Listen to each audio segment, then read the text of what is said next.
Ծաղկունքով, բնության նուրբ պատարիկներով ու վառ գույներով կտավները ջերմարևի տակ առանձնակի փայլ են ստացել, ընդգծելով շիրակաշխարհի բնության, տուֆ քարի քաղաք Արթիկի հանդեպ անսահման նվիրվածությունը։ Ստեղծագործությունները երիտասարդ նկարչուհի Լիլիթ Տոնականյանի վրձնին են պատկանում, որոնք իր արվեստի սիրահարներին նկարչուհին ներկայացրեց, նշանավորելով ծննդյան 30-ամյակը որպես փոքրիկ վերհուշ այն տարիների, որոնք անցել են հայրենի հողում։ Մեծամասնության գործերում կտեսնեք բնապատկերներ, ծաղիկներ, ծաղկած ծառեր, ես իմ նկարչի այս աչքերով եմ տեսնում իմ քաղաքը եւ վստահ եմ, որ մի օր իրոք այսքան վառ գույներով կտեսնեմ։ 80-ից ավելի մեծ ու փոքր գործերն են տաք գույներով ու հիմնականում ծաղիկներով, որոնք ոչ միայն գեղագիտական ճաշակի, այլև Լիլիթի արվեստի ինքնատիպ բնորոշումն են։ Այս աշխատանքներն անգամ այլտեղ տեսնելիս անպայման կհասկանաս, որ Լիլիթի վրձնածն են։ Փոքրիկ արվեստանոցում ծնված կտավները հատել են նաև Հայաստանի սահմանները։ Դրանցում զգացվում է կանացի նուրբ ոգին, գույների հանդեպ վերաբերմունքը, որն արթնացել է դեռ 6 տարեկանում ու շարունակվում է նույն ոգևորությամբ։ Կին ստեղծագործողները միանշանակ համառ են, դա ես զգում եմ, պետք է մի քիչ համառություն ունենալ, շատ մեծ կամքի ուժ, մուսա, որ անընդհատ կարողանաս օրը բացվել է, դու անընդհատ նկարես, նկարչության մասին խոսես, նկարչության մասին մտածես, եթե մի բանը շատ ես ուզում, միանշանակ ամեն բան ստացվում է, որ դու կարողանաս անել։ Գեղանկարչության նրբությունները, ձևի ու գույնի ասելիքը փոխանցելու մոտեցումը սովորել ու շարունակում է սերտել վարպետ նկարիչներից։ Նրա ոգեշնչման աղբյուրներից են Հաղթանակ Շահումյանը, Շմավոն Շմավոնյանը ու ելի ճանաչված ու մեծավաստակ արվեստագետներ, որոնք այսօր եւս նրա կողքին էին գնահատելու նրա տաղանդը։ Այս հոգևոր ու ստեղծագործական փորձառությունը Լիլիթը փոխանցում է իր սաներին, Փանիկի արվեստի դպրոցում, ձգտելով երեխաներին տալ այն, ինչն ինքն ստացել է հայրենիքից ու ծննդավայրից։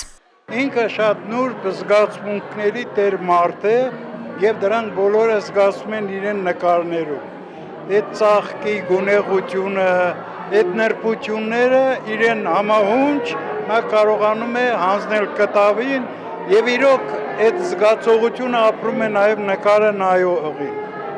ովքեր նայում են, զգում են, որ սրա տերը, արարողը բավականին նրբազգաց է եւ պետք է ասեմ, որ հրաշալի է, երբ որ նկարիչը կարողանում է ներկը գույն դարձնել, երբ որ արդեն գունագեղությունը արդեն դառնում է տեսանելի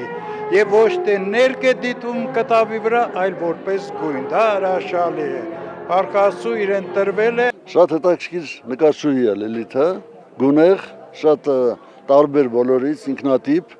եւ իզուր չի որ իր ազգանունը Տոնականյան է, որովհետեւ ինքը այսօր գույների տոնախմբություն է ստեղծել եւ տոն է ստեղծել բոլորի համար, նաեւ մեզ համար եւ արտիքցիների համար։ Իր մեջ այնպիսի ստեղծագործողի կրակ կա, նախանձելի կրակ կա, որ շատ արվեստագետներ կերազեն, որ ունեն այդ կրակը եւ այդ արվեստի նկատմամբ սերը։ Լիլիթի կտավներն իրենց գունային հարստությամբ ու խորը ասելիքով գերել են աշխարհի տարբեր երկրներում ապրող արվեստասերներին։ Նկարչուհու համար ամենից պարտավորեցնողը հայրենիքում իր աշխատանքները ներկայացնելն է, այն միջավայրում, որտեղ ձևավորվել է իր ստեղծագործական ձեռագիրը։ Սիրո ու նվիրումի այս ուղին նրան արդեն կոչում է բերել ծաղիկների արարչագործուհի։ Արտերկրից տարբեր բնակավարի մարդիկ են եկել իմ արվեստանոց, վերջերս Հայաստանում Չինաստանի դեսպանը, նա զարմացած էր, որ այդ նկուղային հատվածում ես ոնց եմ ստեղծագործում, այսքան լույս որտեղ եմ տեսնում, ասում եմ դա էլ ես եմ, իմ աշխարհն է, որը փորձում եմ իմ աչքերով տեսնել, միշտ ասում եմ, որ իմ այս դաշտի ծաղիկների բույրը զգում են իրենց տանը, ովքեր որ ձեռք են բերել գործեր։ Ժամանակների առումով նրա ստեղծագործությունները շատ են տարբերվում։ Այդ հասունությունը զգացվում է նրա ստեղծագործությունների մեջ, բայց ընդհանուր քննադատականով նա իր ձեռագիրն ունի արդեն արվեստում։ Դա Ալակյազի փեշերից փչող հովերից է, դա Շիրակ աշխարհի բնատուր արվեստի մթնոլորտից է։ Դա գիտեք ինչ, բնատուր, գենետիկ ընկալում ունի շիրակցին արվեստի նկատմամբ։